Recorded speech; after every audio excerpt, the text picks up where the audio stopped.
একজন তালেবুল ইলম হিসেবে দুটি কথা নিবেদন করবো ইনশাআল্লাহ আজিজ।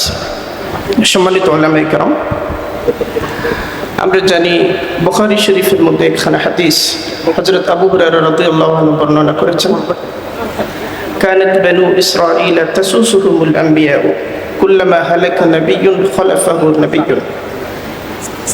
বনু ইসরাইলের রাজনীতি পরিচালনা করতেন আম্বিয়া আলাইহিস সালাম।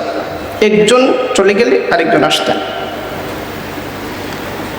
এই ভিত্তিতে শাহ ওলিউল্লাহ মুহাদ্দিস দেহলভী রাহিমাহুল্লাহ তাআলা হুজ্জাতুল্লাহিল বালিগার মধ্যে সিয়াসাত পরিচালনা নিয়াবাতান আনিন নবী সাল্লাল্লাহু আলাইহি ওয়াসাল্লাম, আম্বিয়া আলাইহিস সালামের নিয়াবত হিসেবে আম্বিয়া আলাইহিস সালামের নিয়াবতের যে সিয়াসা, বনু ইসরাইলের আম্বিয়াগণ যে সিয়াসা পরিচালনা করতেন, এই সিয়াসার দুইটা ভিত্তি ছিল, যেটা ওই হাদিস ইবনে হাজার আসকালানী রাহিমাহুল্লাহ তাআলা লিখেছেন। তারা কেন পরিচালনা করতেন? একটা হলো লিইকামাতি উমুরিন নাস, উমুরুন নাস এর তাদবীরের জন্য। দুই নম্বর লিইজালাতি মা গায়্যারু মিন আহকামিত তাওরাত, অর্থাৎ লোকেরা তাওরাতের আহকামের মধ্যে কিছু পরিবর্তন করেছে, তাহরিফ করেছে, সমস্ত কিছুর ইজালা করার জন্য। এর মানে হলো দ্বীনের তাহরিফের ইজালার জন্য যে প্রচেষ্টা, এটাও সিয়াসা, এটাও ইকামতে দ্বীনের কাজ। এবং এটা যদি বিচ্ছিন্ন হয়ে যায় সিয়াসত থেকে, তাহলে ওই সিয়াসতের নিয়ামত নবী না, এটা শুধুমাত্র বস্তুগত রাজনীতি হয়ে যায়। ফলে এই যে সিয়াসা, আমাদের সিয়াসতের আইম্মা আছেন, আমাদের সিয়াসতের আইম্মাদের একজন হলেন ইমাম মাওয়ারদি রাহিমাহুল্লাহ তাআলা। ইমাম মাওয়ারদি রাহিমাহুল্লাহ তাআলা আহকামুস সুলতানিয়া এর মধ্যে সিয়াসতের সংজ্ঞা দিয়েছেন। সংজ্ঞার মধ্যে তিনি মূল কথা যেটা বলেছেন, সিয়াসা হলো উমুরে মাসলাহা। ইমাম গাযালি রাহিমাহুল্লাহ তাআলা আত-তিবরুল মাসবুকের মধ্যে একই কথা বলেছেন। ইমাম গাযালি রাহিমাহুল্লাহ তাআলার আরেকটা কিতাব হলো আল আরবাঈন ফি উসুলিদ্দিন, সেখানেও একই কথা বলেছেন। ইমাম ফখরুদ্দিন রাজি রাহিমাহুল্লাহ তার একই শিরোনামে আরবাঈন ফি উসুলিদ্দিন কিতাব লিখেছেন, সেখানেও এক কথা আছে। এরপরে ইমাম জুওয়াইনি রাহিমাহুল্লাহ তাআলা কিয়াসুল উমাম ফি কিয়াসিজ যুলফের মধ্যে একই কথা বলেছেন।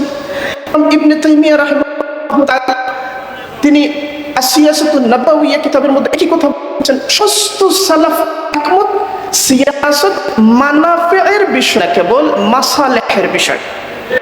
মানাফি মানে কি?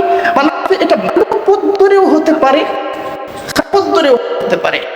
এই কারণে মদের বিষয় বলা হয়েছে ওয়া মানাফিউ লিন-নাস, ইসমুন আছে, মানাফিউ লিন-নাসও আছে। খারাপ পথ ধরেও মানাফি, কিন্তু মাসালেহ আভ্যন্তরীণভাবেও বিশুদ্ধ, বাহ্যিকভাবেও বিশুদ্ধ। ফলে ইমাম মাওয়ারদি রাহিমাহুল্লাহ তাআলা একটা কথা বলেছেন, ওইটা বলে আমি শেষ করি। মাওয়ারদি রাহিমাহুল্লাহ তাআলা বলেছেন যে দ্বীনের ইকামতের কয়েকটা স্তর আছে। একটা হলো ইতিকাদিয়াত, 2 নম্বর হলো আহকামাত, 3 নম্বর হলো মুআমালাত, 4 নম্বর হলো মুআশারাত, 5 নম্বর হলো ইহসান তাজকিয়া, 6 নম্বর হলো সিয়াসাত। ফলে যখন সিয়াসাত 6 নম্বরের চাহিদাকে প্রাধান্য দিয়ে 1 নম্বরকে গৌণ করা হবে, তখন বোঝা যাবে যারা এটা ইকামত করতে চান তাদের মধ্যে তাহরিফ এসে গেছে। ফলে আমাদের সালাফ যে রাজনৈতিক কর্মপন্থা নির্ধারণ কখনো কেন্দ্রের মধ্যে না। সর্বকালের ইমামদের একজন হলেন মুজাদ্দিদ আল-ফিসানি রাহিমাহুল্লাহ। মুজাদ্দিদ আল-ফিসানি রাহিমাহুল্লাহ তাআলার কর্মনীতি কি ছিল? মুজাদ্দিদ আল-ফিসানি রাহিমাহুল্লাহ তাআলা আমরা পাই মুনতাখাবুত তাওয়ারিখের মধ্যে। লিখেছেন কে? একজন বড় মুহাদ্দিস ফকিহ আব্দুল কাদির বাদায়ুনি রাহিমাহুল্লাহ তাআলা। সেখানে লিখেছেন, যখন গোয়ালিয়র দুর্গের মধ্যে মুজাদ্দিদ আল-ফিসানিকে বন্দী করা হলো সম্রাট জাহাঙ্গীর, জাহাঙ্গীরের উজির এবং সেনাপতিরা একত্রিত হয়ে মুজাদ্দিদ আল-ফিসানিকে অনুরোধ করেছেন, আমরা সবাই এক হয়ে গেছি, আজ রাতের ভিতরে আপনাকে জাহাঙ্গীরের সিংহাসনে বসানো হবে, জাহাঙ্গীরকে আপনি কারাগারে যে দুর্গে আছেন ওই দুর্গে আইনা ঢুকানো হবে। আপনি যদি ইজাজত দেন তাহলে এটা আমরা করব। যদি যে কোনো উপায়ে ক্ষমতায় যাওয়াটাই উদ্দেশ্য হইতো, অনেকেই মনে করেন যে আগে ক্ষমতায় যাই পরে দেখা যাবে কি হয়। মুজাদ্দিদ আল-ফিসানি কি জবাব দিলেন? বললেন যে না, আমি যে কোনো উপায়ে ক্ষমতায় যেতে চাই না। আমার উদ্দেশ্য হলো যারা রাষ্ট্র কাঠামোর মধ্যে আছে, রাষ্ট্রীয় প্রতিষ্ঠানে যারা আছে, সবার ইসলাহ। এটা হচ্ছে মাসলাহা। যে কোনো উপায়ে ভালো ভালো কাজ, খারাপ উপায় এটা হয় না। যে কোনো উপায়ে ক্ষমতায় যাওয়াটা মুখ্য হয় না। এই আওলাউইয়ত, দিনের এই আওলাউইয়ত লঙ্ঘন করা যাবে না। দিনের জুসকে কুলের আনা যাবে না, যেটা হাসিয়া এটাকে প্রথমে আনা যাবে না, যেটা প্রান্তে এটাকে কেন্দ্র বানানো যাবে না। এবং সালাফকার মুনআম আলাইহি বাদ দিলে হেদায়েত হয় না। সিয়াসতের ক্ষেত্রে, হেদায়েতের ক্ষেত্রেও তাই আপনাকে হুসাইন মাদানির দিকে তাকাতে হবে, শাহ ওয়ালিউল্লাহর দিকে তাকাতে হবে। আমাদের এখানে একটা নতুন ফিতনা মাথাচাড়া দিচ্ছে। একটা হচ্ছে এনকারে হাদিস, একটা হচ্ছে এনকারে ফিকহ, আর একটা হচ্ছে এনকারে রিজাল।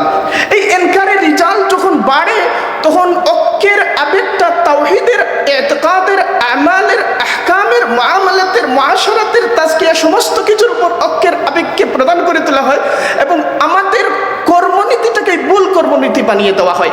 এই পরিস্থিতি থেকে আমাদের উত্তরণ দরকার এবং এই জন্য জমিয়ত উলামায়ে ইসলাম যে ভূমিকা পালন করছে, আমি মনে করি উসুল দ্বীনের সাপেক্ষে এটা যথার্থ। আল্লাহ তাআলা আমাদেরকে তৌফিক দান করুন এগিয়ে যাবার জন্য।